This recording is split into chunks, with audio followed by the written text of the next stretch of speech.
We are continuing this morning with our study on Paul's declaration of the gospel. And today we pick up with a section that runs from verse 39 to verse 43 of 1 Corinthians chapter 15.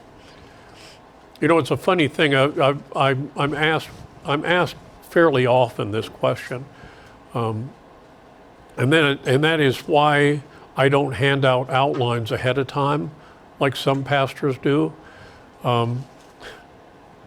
It's because I don't know what the outline is going to look like until Sunday morning. Seriously, I don't know. At 10:30 last night, Wendy went to bed. I went into my office and sat down and started looking at the outline and completely rearranged it. So if I give it to you in advance, it's not going to be what I end up preaching. It never is. I work with these until I'm done with them. And then once I'm finally done with them, well, then I have no problem giving it to you once. But I don't know what I'm going to, even though the outline's finished, I don't know what I'm going to preach next week.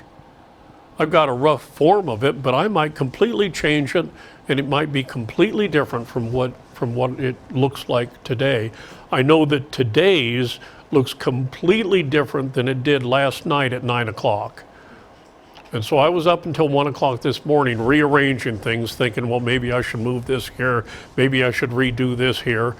That's just kind of how I work. So I have no problem handing them out afterwards. I've had a few people ask me to send them out in Word format, and I've come to the conclusion I'm not going to do that.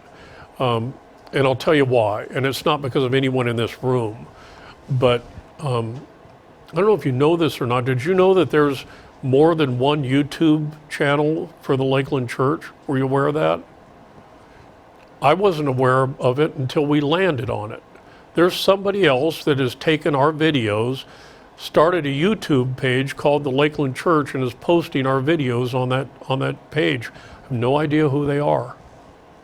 No idea whatsoever.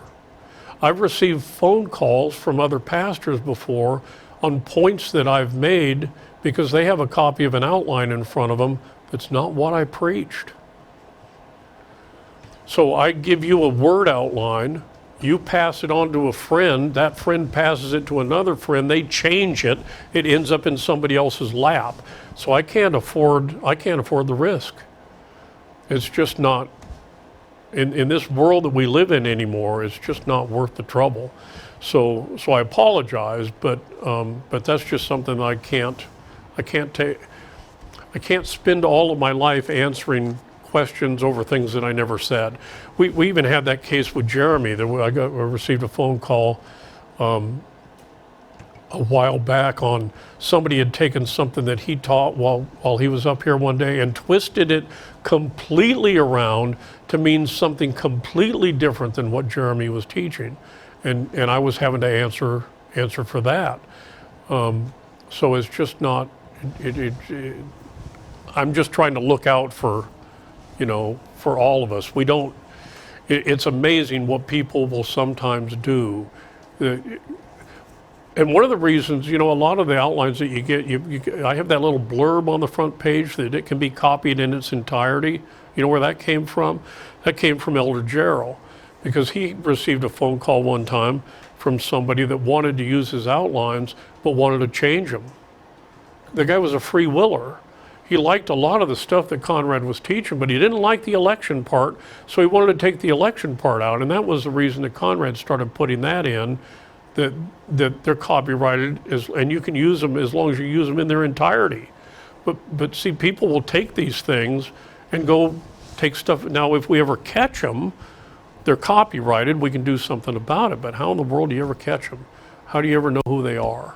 So anyway, that's just a side note.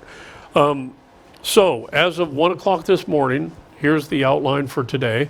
And we're going to start at verse 39, and we're going to read down through verse 43. And this is 1 Corinthians chapter 15. All flesh is not the same flesh, but there is one kind of flesh of men, another flesh of beasts, another of fishes, and another of birds.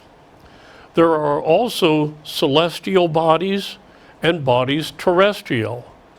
But the glory of the celestial is one, and the glory of the terrestrial is another. There is one glory of the sun, and another glory of the moon, and another glory of the stars, for one star differeth from another star in glory. So also is the resurrection of the dead. It is sown in corruption, it is raised in incorruption. It is sown in dishonor, it is raised in glory. It is sown in weakness, it is raised in power. Now, Paul's pointing out different things about some different bodies that are in the universe to show a difference between the body that goes into the ground and the body that comes out of the ground. Okay? He says here that not all flesh is the same flesh, that there's the flesh of men, beasts, fishes, birds, they all differ. And we all know that. Now, none of us, I hope none of us have ever eaten a human, but we've all eaten meat, right? We've had steak, we've had fish, we've had chicken. Well,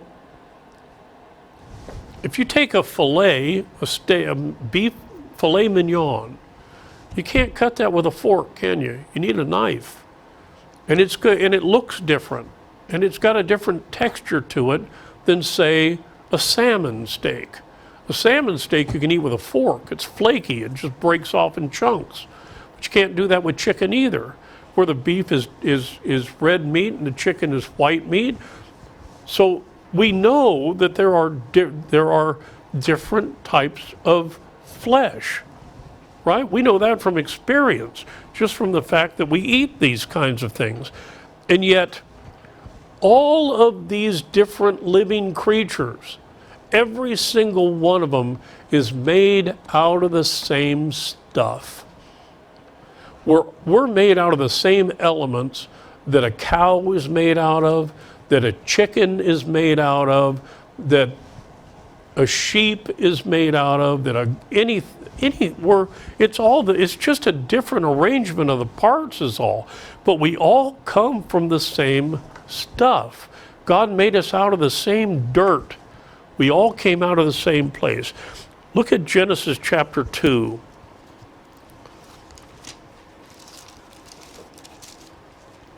And verse 19. Genesis 2:19. And out of the ground the Lord God formed every beast of the field and every fowl of the air, and brought them unto Adam to see what he would call them. And whatsoever Adam called every living creature, that was the name thereof. You know, there's some people that think Adam was some sort of a blank, like a caveman that didn't have much intelligence. Takes some intelligence to name every creature that walks. I couldn't do it.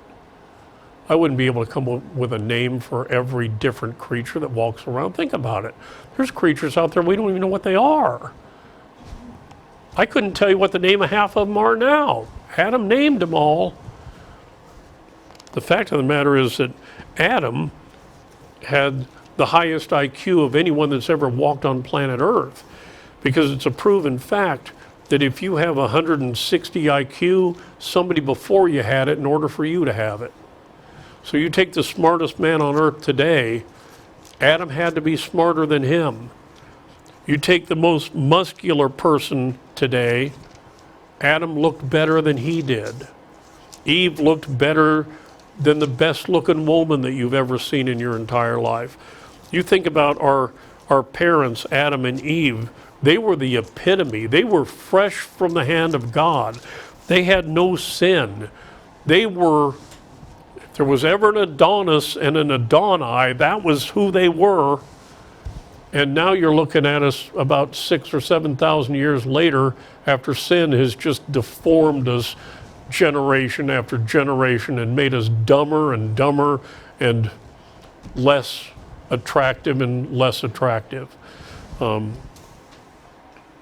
Look at Psalm chapter 104. I'm going to look at verses 25 through 29. Psalm 104, 25 through 29.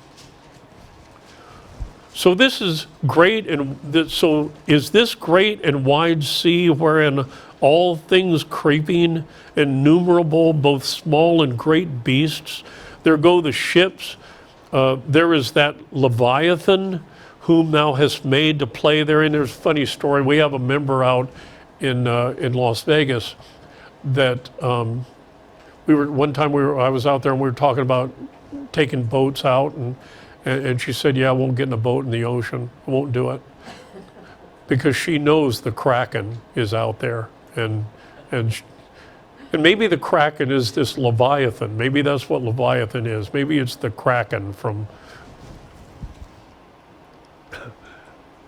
These wait all upon thee, that thou mayest give them their meat in due season, that thou givest thou givest them, they gather, thou openest thy hand, they are filled with good, thou hidest thy face, they are troubled, thou takest away their breath, they die, and return to their dust.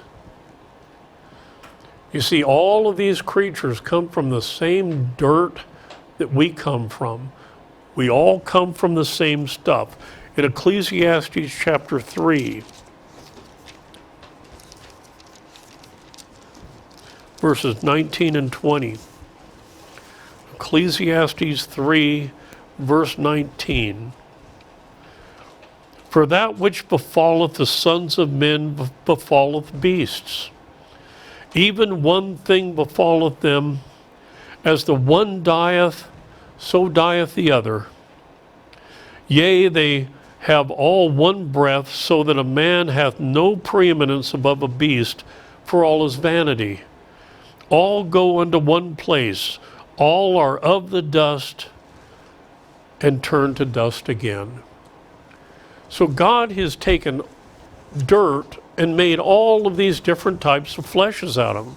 He made all kinds of different bodies with all different types of potentialities, all from the same elements. Not only that, there are bodies, he says here that there are bodies that are celestial, bodies that are terrestrial. Terrestrial is defined as of or pertaining to this world or to earth, as opposed to heaven, something that's earthly. Us, beasts, fish, birds, etc. Those are bodies that are terrestrial. They live here on this planet. Celestial are of or pertaining to the sky or material heavens. And bodies of terrestrial and bodies that are celestial each have their own respective glory. And it differs from one to another. He gives some examples here. In verse 41, he says, there is one glory of the sun, and another glory of the moon, and another glory of the stars, for one star differeth from one another star in glory. Now, when we're thinking about this term glory, I want you to think in these terms, that every one of these bodies has its unique glory. That is, it has its own special distinction. It has its own unique beauty. If you look at the sun, and don't do it, or you'll end up blind, but if you see this, it looks different than the moon, doesn't it? For the one thing, you can look at the moon, it won't blind you. But they have different glories. They're both beautiful, but they look different. The stars look different than the sun does, at least from where we're standing. I don't know what they look like if you get up close to one of them. And I mean, far enough away so you don't burn up. But you see what I mean? Because each one of those stars is kind of like our sun. So they all have a different, some stars are brighter than others. Some of them appear to be bigger than others. They all have a different glory. And it's the same with the bodies down here. We all have our own unique something unique about us that makes us us. And I covered this last week, that what we deal with in the resurrection, this idea of what's going to come up out of the ground, is it the same thing that was here? No, the identity is going to be the same. The flesh might not be the same. It might not be the exact same mixture of atoms that it was when we're here now, because we shed these atoms off all the time as it is anyway. So I don't have the same body that I had 10 years ago. And I'm not referring to that just in means of looks or color of my hair. We shed stuff constantly. So we're not made up of exactly the same stuff now that we were 10 years ago. So at the resurrection, the glory will still be there. It'll still be us. The thing that is distinctly us will still be there. So I'll still be able to recognize people that I knew when I was here, because it'll be them, even though they'll be in a different shell, as it were. In Genesis chapter 1 and verse 1 and 2, and the point here that I want to make is that all of these various bodies, whether they be terrestrial or celestial, all of them are made of the same mass of stuff, just different amounts of the same stuff. Genesis 1, verses 1 and 2, in the beginning God created the heaven and the earth was without form and void, and darkness was upon the face of the deep, and the Spirit of God moved upon the face of the waters. The point is, God created all of this stuff. He reached into this bag of elements and he created all of these things. They're all made out of the same stuff, just different amounts of stuff.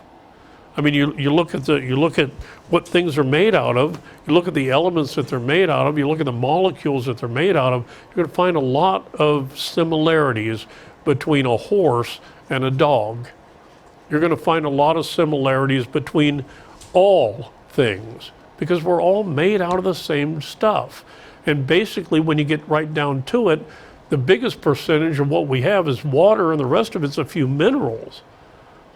But it all comes from the same place. They're just variously combined and arranged to produce various bodies. So these various bodies, I'll give you an example. The sun is about 1/4 hydrogen. About 25% of the sun made up of hydrogen. A human body is made up of about 10% hydrogen. You see, we got the same stuff in us. You take these different elements and put them together in different ways, and think of it as building something out of a bunch of Legos. All you got are a bunch of Legos, but you can make all kinds of different things out of Legos, right? You can make a dinosaur out of them, you can make a robot out of them, you can make an airplane, you can make all kinds of stuff out of Legos. Well, God did the same thing with elements, and he made a whole bunch of different bodies out of this stuff.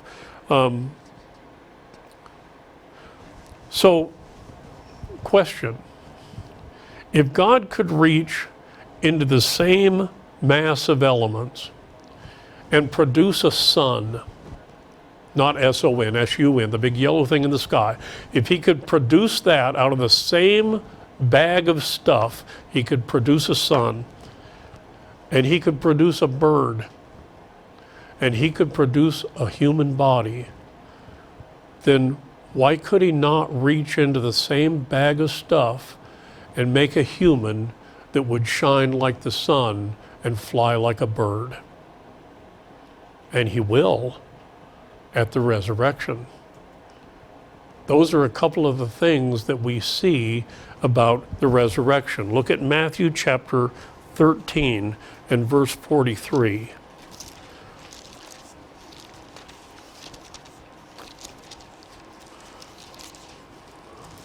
Matthew 13:43. Then shall the righteous shine forth as the sun in the kingdom of their Father. Who hath ears to hear? And he's talking about the resurrection then. Shining forth as the sun. And look at 1 Thessalonians chapter 4 and verse 17.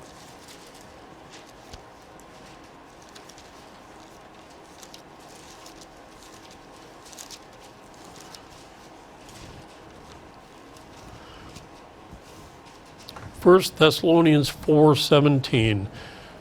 Then we which are alive and remain shall be caught up together with them in the clouds to meet the Lord in the air, and so shall we ever be with the Lord.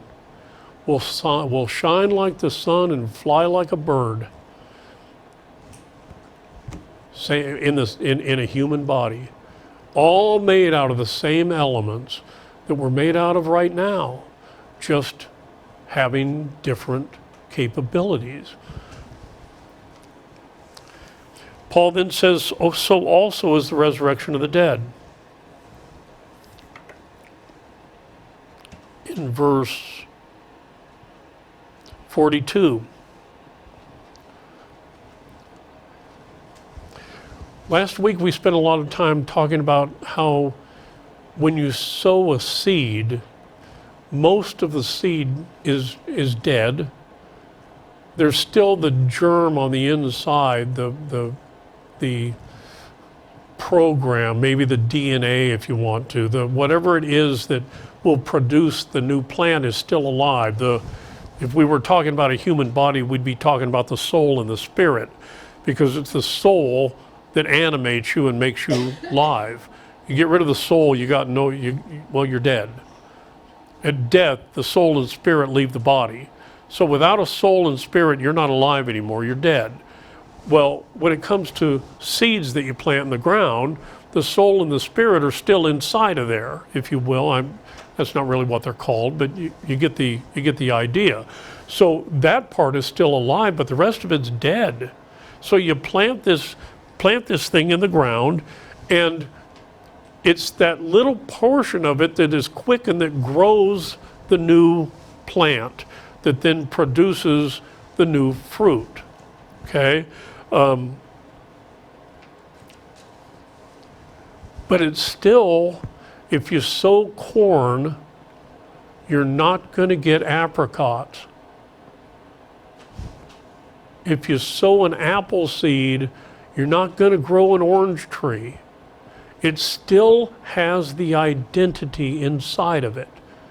Whatever's programmed in there, and I'm not a scientist, so I don't know, but whatever's programmed in that seed tells it what kind of tree to grow, what the leaves are supposed to look like, how it's supposed to go about growing fruit, what time of the year it's supposed to grow fruit, where, in what climates it can survive and can't. So it's just like the creative act of God raising out of these elements various bodies, each with its own identity. That's the picture that Paul went through, and we went into that in great detail last week. And so Paul here is next going to contrast the body that's sown with the body that is raised. Remember, last week we zeroed in on the fact that it may not be made out of exactly the same molecules it was made out of when we were alive, but the identity is the same, because the identity is in the soul and spirit. When a child of God dies, the soul and spirit goes to be with God, body goes in the ground. At the resurrection, God raises a body and sticks the soul and spirit back into it, so the identity is in that body regardless of what it's made out of. So that answers all these foolish questions like, okay, you're on a ship, you fall into the ocean and a shark eats you. So how in the world do you get resurrected? There's no body left. Because now you're laying on the bottom of the floor in the final product after the shark ate you, right? Or if you fall over dead in a field and a dog eats half of you, well, when you're resurrected, do you only get half of you? You see, those types of foolish questions. No, God raises you out of whatever's there, remembering that the identity is in the spirit and the soul. He's already got that. He just sticks that back in it again at the resurrection. So Paul speaks of this. He says in verse 42, so also is the resurrection of the dead. It is sown in corruption. It is raised in incorruption.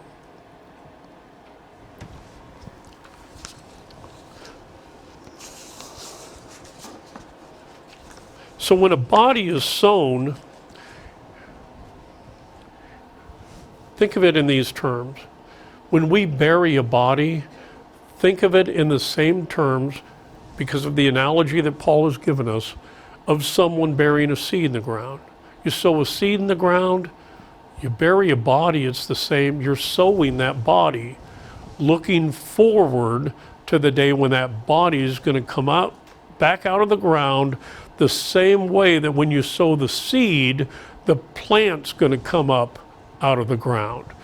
That's his thinking. In fact, in the Scots call a cemetery God's acre. They look at it from that standpoint.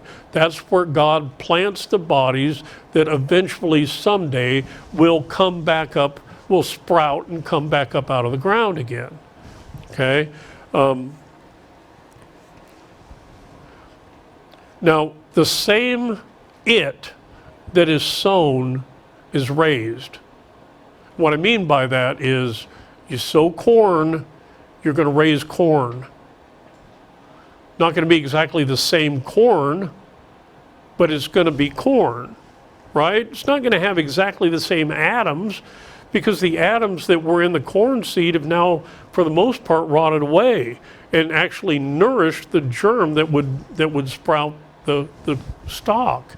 But it's still corn. So even though everything, what's raised is different from what's sown, it still bears the identity of what is sown. Does that make sense? I mean, I think you would really be shocked if you went out and planted a garden. You've got a garden. You go out and plant tomatoes, and I think you would really be shocked if you went out there after they've grown and found out that you had a bunch of watermelons. You know, farmers don't go out there and sow seed and then I wonder what my crop will be. They wonder how profitable it's going to be, but they don't wonder if I'm going to sow strawberries. I don't worry about ending up with a harvest of beans. No, beans grow beans, and strawberries grow strawberries, and apples grow apples. The identity is still there. So when we sow this body, when we bury it in the ground, when it comes up, the identity of that body is going to be exactly the same as it was when it went into the ground. Okay, even though it may be made of different pieces of dirt. Okay. Now, it says the body is sown in corruption and raised in incorruption. Corruption is the destruction or spoiling of anything, especially by disintegration or by decomposition, with its attendant unwholesomeness and loathsomeness, putrefaction, specifically decomposition as a consequence of death or dissolution. It's sown in, the body's sown in other words, it's going to rot.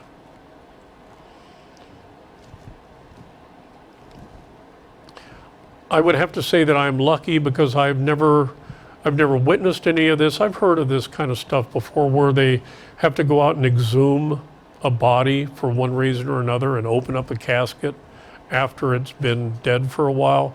I don't think it's a pretty sight. And I'm glad I haven't had to look at it, because what happens to the body is not good because it's sown in corruption. It's raised in incorruption, which is freedom from physical corruption or decay. Incorrupt condition, a sound condition not affected by that which causes decay. So here we are now, we are in these corruptible bodies. The that wear out.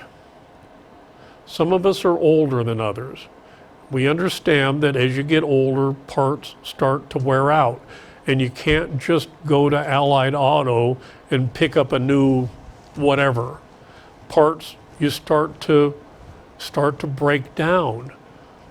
That's how we are. It's how we're made. But in the resurrection, you don't wear out anymore. You'll never wear out. You won't wake up one morning and your right knee hurts. It just won't happen. You won't have to be on a special diet to make sure that you don't have inflammation. Those things that's here. That's the body that's in corruption. The body that's in corruption won't have any of that stuff. We won't have those kind of worries. Corruption imposes bondage. It limits and weakens the ability and the endurance of the body. To be raised in incorruption, as it says in Romans 8:21, is to be gloriously liberated. Think about that. Think of the day when you don't have to worry about that anymore. Think of the day when you don't hurt, when nothing hurts you, when you're going to live forever and you're never going to wear out. You're going to be the same age forever. You're going to have your hair back. You're going to have the muscle tone that you had when you were at your prime. I'll have some verses for that here in a few minutes, because when we come back as at our prime. We don't come back like we were when we go in the ground. If someone that dies when they're 85 years old, they're not resurrected as an 85-year-old. They're resurrected in their prime. Now, I hit my prime sometime in my late 20s, early 30s. That's when you're in your best physical shape. That's when you're when you can do anything. And one of the sad things about getting older is that you still think you can. Your eyes don't change. Everybody around you is getting older, but you're not. We trick ourselves into thinking we're not getting any older. Everybody else is, but not me, because I don't look at myself that often. So how do I know what I look like? I still think I can do the things I could do when I was in my late 20s and early 30s, and I have a wife that's constantly reminding me and a body that's constantly reminding me that I'm a fool, because I can't do those things anymore. But I thought I could. Well, guess what? In the resurrection body, I'll be able to do that and even more, a lot more. So we're sown in corruption and we're raised in incorruption. We're sown in dishonor. Dishonor is the reverse of honor. The withholding of the tokens of esteem, respect, or reverence due to anyone, the condition in which these are withheld or the contrary shown, a state of shame or disgrace, indignity. We're sown in dishonor, we're raised in honor. The honor heaped upon beautiful, strong bodies in youth is withdrawn with aging and the death of those bodies. So while all that stuff's in the rear view mirror for me and a couple of the rest of you in the room, some of you are in it now and some of you are going to be there soon, and you'll find out in another 30 or 40 years that what I'm saying is true. May not know it, that's one of the things my dad used to always tell me, and I asked him questions, he'd say, well, when you get to my place, you'll understand. And he was right. A lot of this stuff you don't find out, you don't figure it out until you put a few years on, you get a couple of gray hairs. So we're sown in dishonor, we're raised in glory. Glory is objectively exalted praise, honor or admiration accorded by common consent to a person or thing, honorable frame, renown, resplendent beauty or magnificence, an effulgence of light such as is associated with our conceptions of heaven, a state of exaltation and splendor. Now I got some Bible verses to look at. Look at Genesis chapter 45. We'll look at some Bible definitions of this term glory. Genesis chapter 45. We're talking about Joseph here.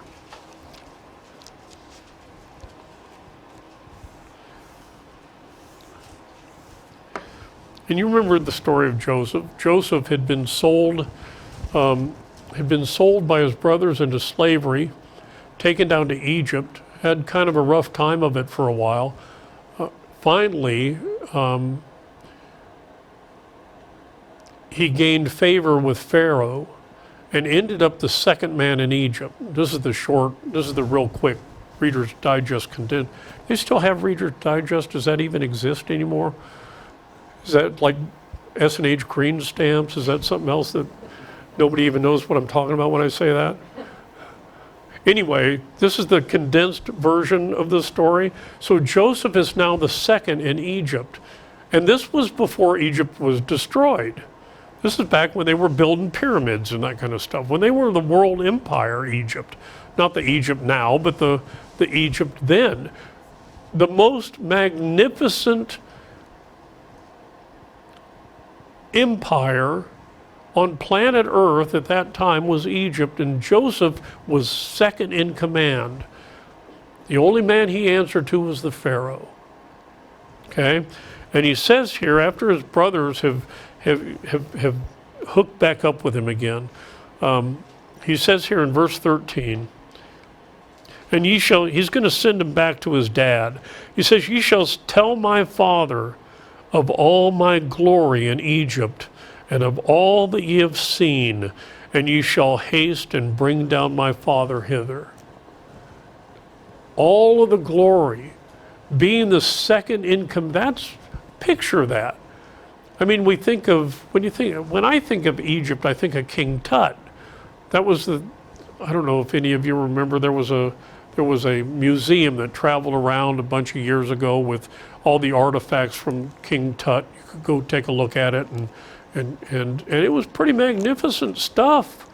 You know, just their casket is covered in gold, and not gold leaf, gold.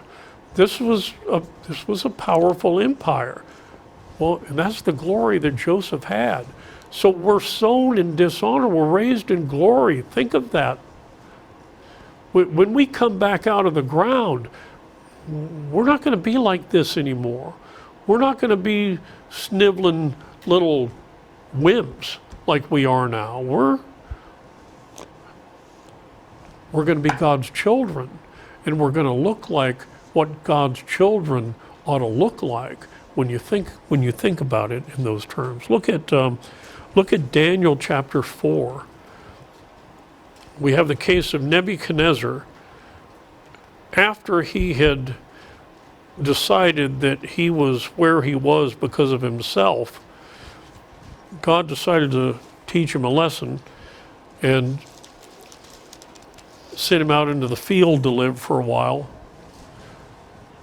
And he kind of turned into a hippie. Well, then he finally realized what he had done that was wrong, and he realizes that he was nothing without God putting him there. But in Daniel chapter 4 and verse 36,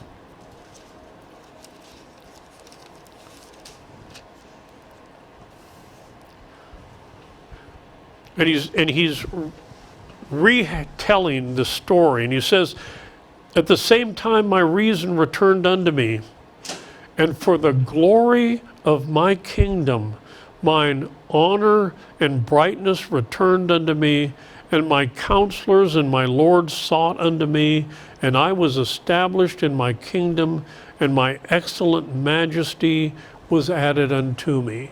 You think about Babylon. This is where Nebuchadnezzar was. The city of Babylon was one of the seven wonders of the world. This was the city that had several walls. You know, these old ancient cities had walls around them. This one had like 3 or 4 different walls, and the walls at the top were wide enough that you could have chariot races around the top of these walls. This was, and you've heard of the Hanging Gardens of Babylon, and maybe you haven't, but go look it up. You have Google. We used to have a thing called the Encyclopedia Britannica. Y'all have Google, so you don't need the books anymore. But this was a magnificent city. Like Egypt, only it was Babylon, and this is Nebuchadnezzar. And you can imagine the glory that someone like that would have. Look at Luke chapter 2.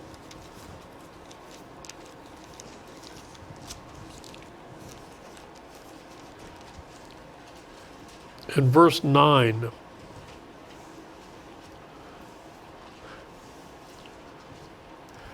This is at the birth of Christ, and angels are going to appear to these shepherds out in the field. And in verse 9 it says, And lo, the angel of the Lord came upon them, and the glory of the Lord shone round about them, and they were sore afraid.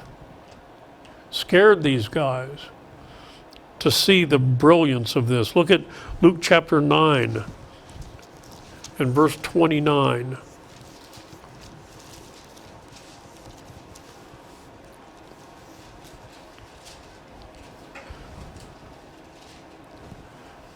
And this is on the Mount of Transfiguration. And it says, And as he prayed, the fashion of his countenance was altered, and his raiment was white and glistening. See, his glory was changed at that point. Look at verse 32. But Peter and they that were with him were heavy with sleep, and when they were awake, they saw his glory and the 2 men that stood with him.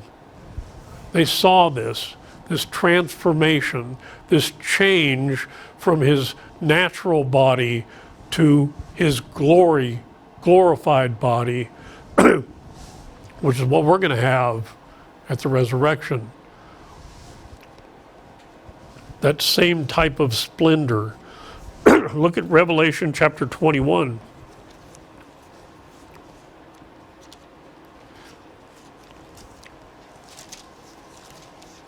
And verse 23.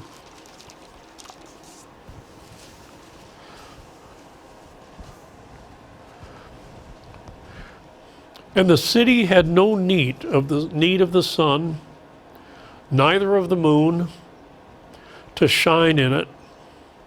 For the glory of God did lighten it, and the Lamb is the light thereof. Think about that. Living in a city where you don't have to have lights. These things up in the ceiling, what do we need them for? There would be no need for them there. Because of the glory, the brilliance, the magnificence of being there. Now this glory, this state of glory, is the opposite of dishonor. And Paul tells us something over in Philippians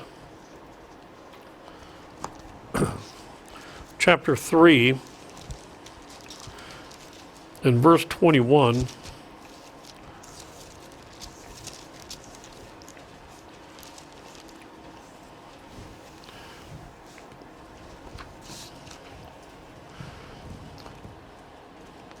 He says, who, he's talking about Christ, who shall change our vile body, that it may be fashioned like unto his glorious body, according to the working whereby he is able even to subdue all things unto himself. Our present body, I hate to tell you this, especially ladies, I really hate to tell you this, our present body is vile. vile. Vile is physically repulsive. Through filth or corruption, horrid, disgusting. When you compare our resurrection body with, look, I understand this is all we got and this is all we know, but you compare this to what's coming, and this is way down here. It's vile. Compared to the body that we will have, compared to the resurrection body, our current body is disgusting, putrid, vile, horrid. I realize it's all we got for now, but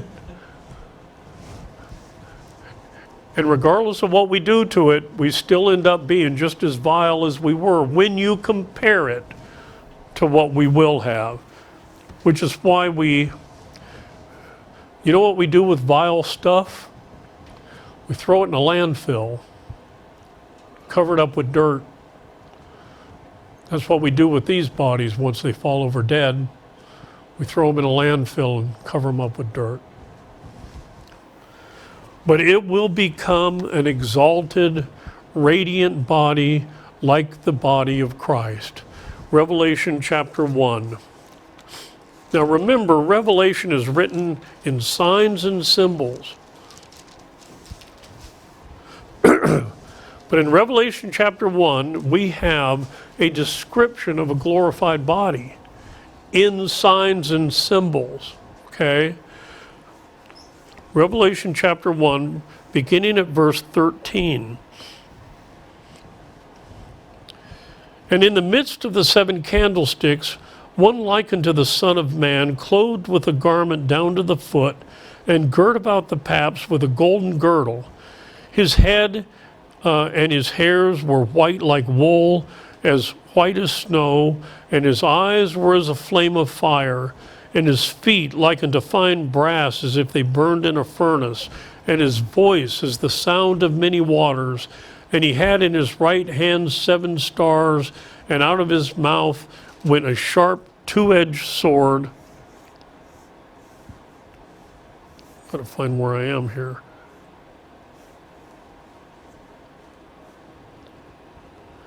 And his countenance was as the sun, as the sun shineth in his strength.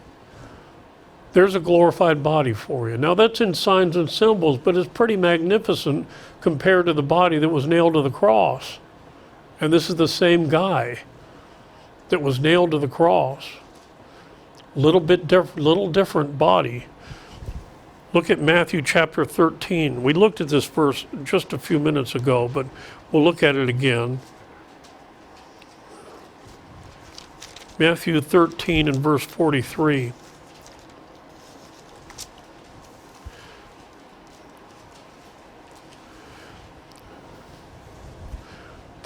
Then shall the righteous shine forth as the sun in the kingdom of their Father. Well, who are the righteous? All of God's children will be shining forth in the kingdom of their Father. Who hath ears to hear, let him hear. And then back to Revelation 22 and verse 5.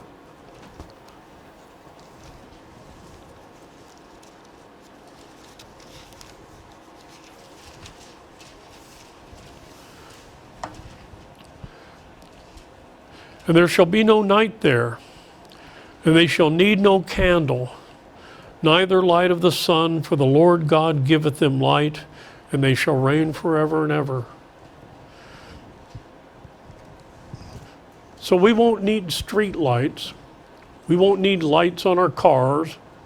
We won't need cars. We won't need a lot of these inventions that we have to have down here in order to get by. Because none of that just won't be necessary. I'm just wondering, you know what I'm wondering about? My wife likes the house to be at a temperature where just slightly above where you could hang meat. And I prefer it to be a little warmer than that. I'm wondering if when we get to heaven, if it's Cold for Wendy and warm for me. That would be pretty cool. Something else, our bodies are going to be eternally renewed to the glory of youth, like the glorified body of Christ. I mentioned this a minute ago. When we were young, well, some of you are still young, but when I was young, there was so much more that, I didn't have to have a chair nearby to get up off the floor. When I was young, I could just jump up off the floor. I can't do it now. If I end up down there, I need furniture somewhere around to get up. It's just part of age. But we won't have that. We will be eternally renewed to the glory of our youth. Look at Job chapter 29.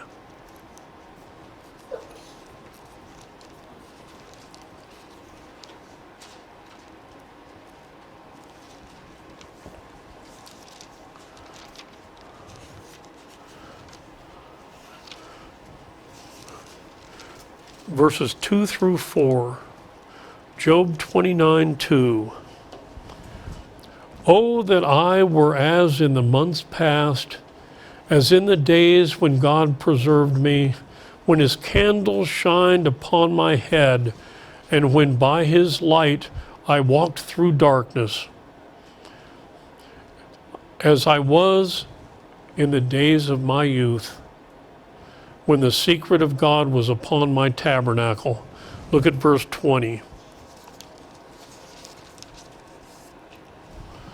My glory was fresh in me, and my bow was renewed in my hand. You see, the glory of youth is something that we will have again. At that point, when we were at our very best, that's where we'll be. Job 33. Verses 19 through 26. Job 33:19. He is chastened also with pain upon his bed, and the multitude of his bones with strong pain, so that his life abhorreth bread, and his soul dainty meat. His flesh is consumed away, that it cannot be seen, and his bones that were not seen stick out. Yea, his soul draweth near unto the grave, and his life to the destroyers. If there be a messenger with him, an interpreter, one among 1,000, to show unto the man his uprightness, then he is gracious unto him, and saith, Deliver him from going down to the pit. I have found a ransom. His flesh shall be fresher than a child's. He shall return to the days of his youth. He shall pray unto God, and he will be favorable unto him, and he shall see his face with joy, for he will render unto man his righteousness. We get old. Eventually we die. In the resurrection, we come back in our strength. The strength of our youth. Look at Proverbs chapter 29, or chapter 20.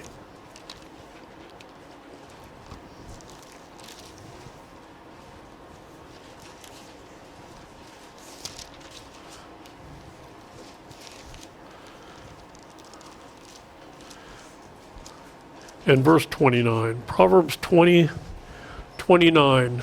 The glory of young men is their strength, and the beauty of old men is the gray head. I would have preferred it that the glory of old men would be their strength. Doesn't work that way, though. Even though I keep trying.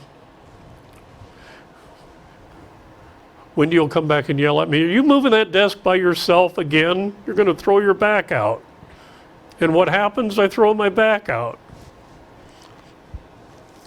Psalm 103 and verse 5.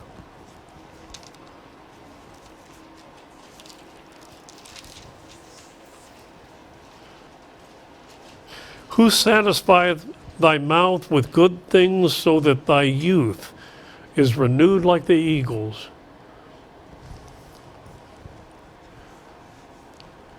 And Psalm 110 and verse 3.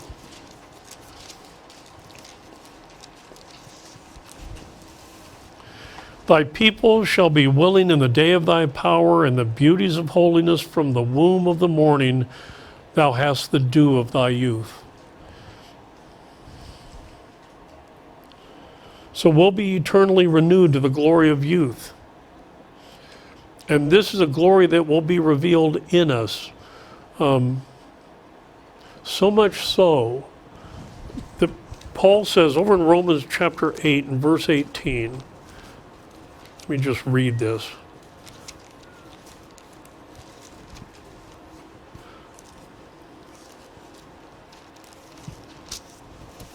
Romans 8:18, for I reckon that the sufferings of this present time are not worthy to be compared with the glory which shall be revealed in us. That body that we get in the resurrection is going to be so much better that, and you know what, we're only down here for a couple of years. I'd rather have this vile piece of garbage for a couple of years and get the good body at the end for eternity rather than switch it around the other way.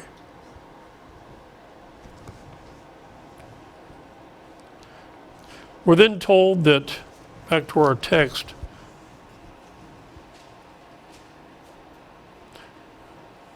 that it is sown in weakness and it is raised in power. Sown in weakness and raised in power. As the body ages, it becomes weaker. And I can pretty much attest to that. You don't have the strength that you have when you're young, the older you get. And it continues to get weak until it finally succumbs to death, which is the ultimate weakness.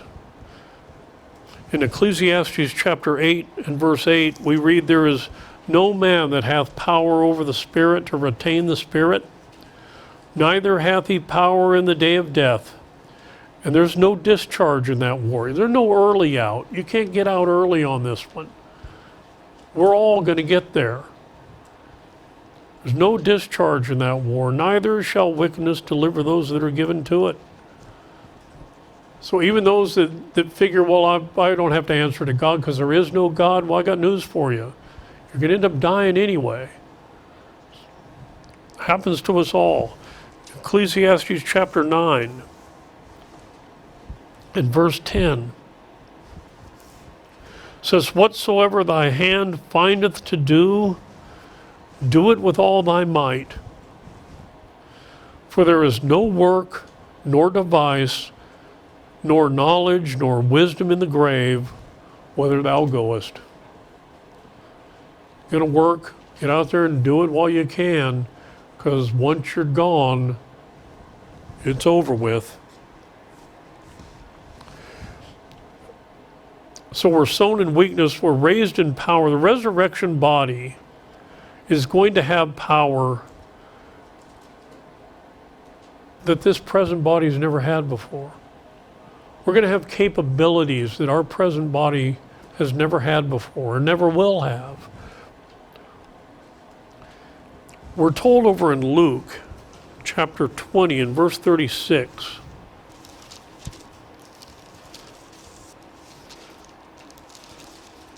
this. Talking about the resurrection, neither can they die anymore. So when you're raised, you won't be able to die again. For they are equal unto the angels, and are the children of God, being the children of the resurrection. Equal to an angel. Won't die again, and you're equal to an angel. Look at Psalm 103 and verse 20.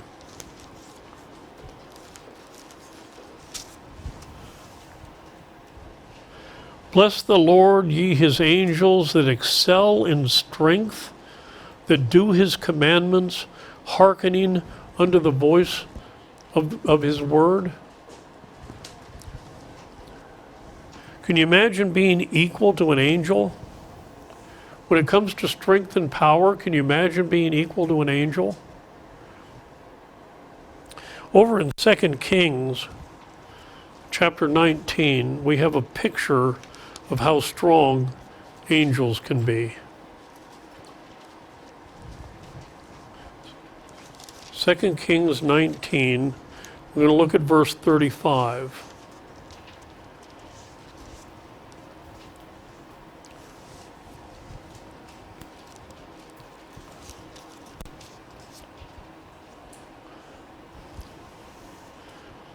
And it came to pass that night that the angel of the Lord went out. This is one angel, folks, one angel.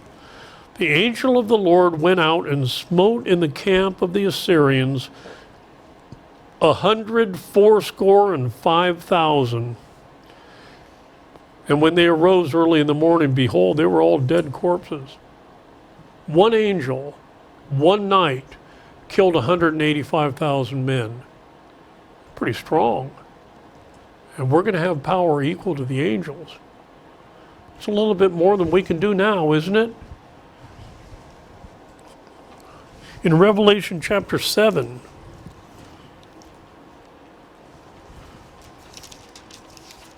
show you something that an angel can do. In verse 1, and after these things I saw 4 angels standing on the 4 corners of the earth, holding the 4 winds of the earth, that the wind should not blow on the earth, nor on the sea, nor on any tree. An angel can hold the wind. They're strong enough to hold back the wind and keep it from blowing on the earth. Look at Daniel chapter 9.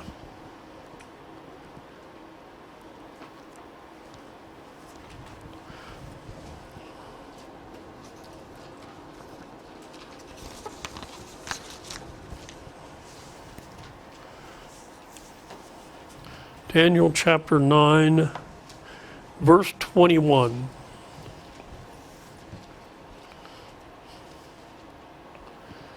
Now, in Daniel chapter 9, let me give you a little context here.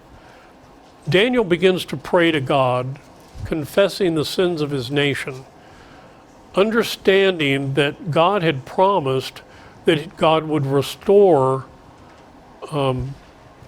Israel back to Israel. They're in Babylon now. They've been taken captive, and they've been in captivity in Babylon. And so Daniel begins praying in the beginning of chapter 9 that God would forgive the people and restore them back into Israel again. That's the context. And then when we get down to verse, what did I just say? Verse 21. And whilst I was speaking and praying and confessing my sin and the sin of my people Israel, and presenting my supplication before the Lord my God for the holy mountain of my God, yea, whilst I was speaking in prayer, even the man Gabriel, whom I had seen in the vision at the beginning, being caused to fly swiftly, touched me about the time of the evening oblation. Daniel begins to pray, and Gabriel is in heaven. Gabriel's the archangel, or one of the angels. So he's in heaven. Before Daniel says amen, Gabriel touches him on the shoulder. That's moving pretty quick. He said fly swiftly. He flew swiftly. Anybody know how far the sun is from the earth? Again, that big yellow ball in the sky. It's roughly 95 million miles from the earth. Now, there used to be an airplane that would fly from London to New York called the Concorde. They finally shut the thing down a few years ago. They're talking about having another supersonic flight one of these days. But the Concorde flew at Mach 1.7 which is roughly 1,350 miles an hour. And if you've ever flown on an airliner, you know that's getting up there and moving. Typical airliners fly between 300 and 600 miles an hour, depending on their altitude and depending on how far they're going to go. Altitude has a lot to do with it because there's more resistance the closer you are to the earth and the higher you get. So at 12,000 feet, there's more resistance than there is at 50,000 feet. And if you're only going from here to Miami, well, it doesn't make sense to fly at 1,300 miles an hour. You're only 100 miles away, you know, air-wise. So that's when an airliner flies. But the Concorde flew at 1,350. If you got on a Concorde today, and if it were, it's not possible to do this, but if it were possible to fly to the sun in a Concorde, and you left today at, say, noon, you know how long it'd take you to get to the star, to the sun? You ready? 8 years. It would take you 8 years flying at Mach 1.7 to get to the sun. And the sun ain't anywhere near heaven. The farthest star from Earth is 28 billion light years away. Light travels at over 186,000 miles a second, which equates to 5.88 trillion miles in 1 year. To travel 1 light year would take approximately 37,200 human years for 1 light year. And the farthest star is 28 billion light years away from Earth. And heaven's beyond that, because we can't even see it. And we can see this star. It's called the morning star, if you've ever heard of that one before. So to figure out how long it would take to travel 28 billion light years, you'd have to multiply 28 billion by 37,200. My calculator doesn't have enough zeros for that, and that's a number so large that wouldn't even make sense. The only thing that might be comparable to that is the national debt when Joe Biden finally leaves office.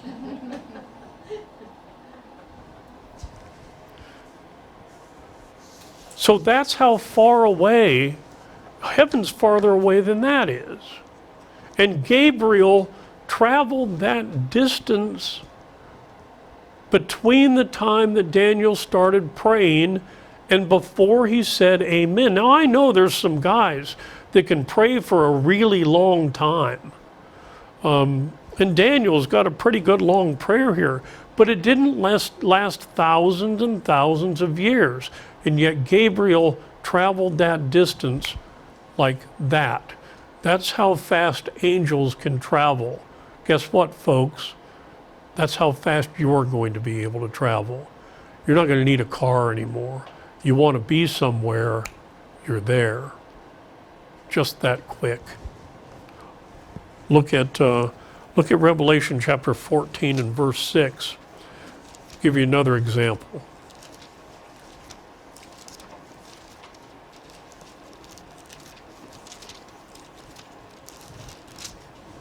Revelation 14 and verse 6. And I saw another angel fly in the midst of heaven, having the everlasting gospel to preach unto them that dwell on the earth, and to every nation and kindred and tongue and people, saying with a loud voice, Fear God and give glory to him, for the hour of his judgment is come.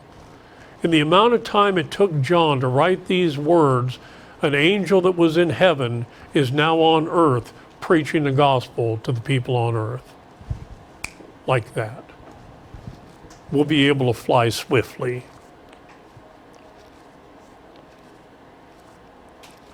And the resurrection body, Isaiah 35:10.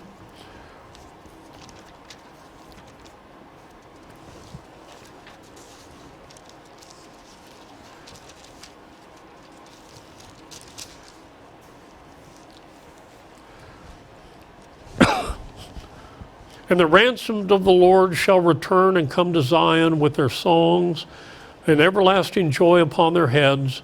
They shall obtain joy and gladness, and sorrow and sighing shall flee away. Resurrection body will not sigh. You say, well, what in the world does that mean? A sigh is a sudden, prolonged, deep, and more or less audible respiration, following on a deep-drawn breath, and especially indicating or expressing dejection, weariness, longing, pain, or relief. We all know what that is. You won't do that. You're not going to express dejection or weariness or longing or pain or relief in the resurrection body. There's no need to, because there won't be any dejection or weariness or longing or pain in the resurrection body. The resurrection body won't tire. You can sleep if you want, but you don't have to. You can eat if you want, but you don't have to. Won't be required. And this condition will be attained when death is swallowed up in victory at the resurrection of the dead. Look at Isaiah chapter 25.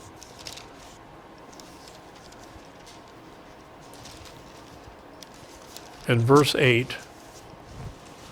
Isaiah 25:8. He will swallow up death in victory, and the Lord God will wipe away tears from all faces, and the rebuke of his people shall he take away from off all the earth, for the Lord hath spoken it. At that day, the day of the resurrection, the day of the second coming, all of our worries are over with. All of those that have gone before us will come up out of the ground along with us. Those of us that are alive will be changed and caught up to meet the Lord in the air. And our worries and our pain and our anguish and our memories of bad things will all be gone. And we won't have to deal with them ever again. With that, I thank you for your very kind and patient attention this morning. Next week, Lord willing, we'll begin on the section that runs from verses 44 through 49. We'll talk about natural bodies, we'll talk about spiritual bodies, and a few other topics for next week.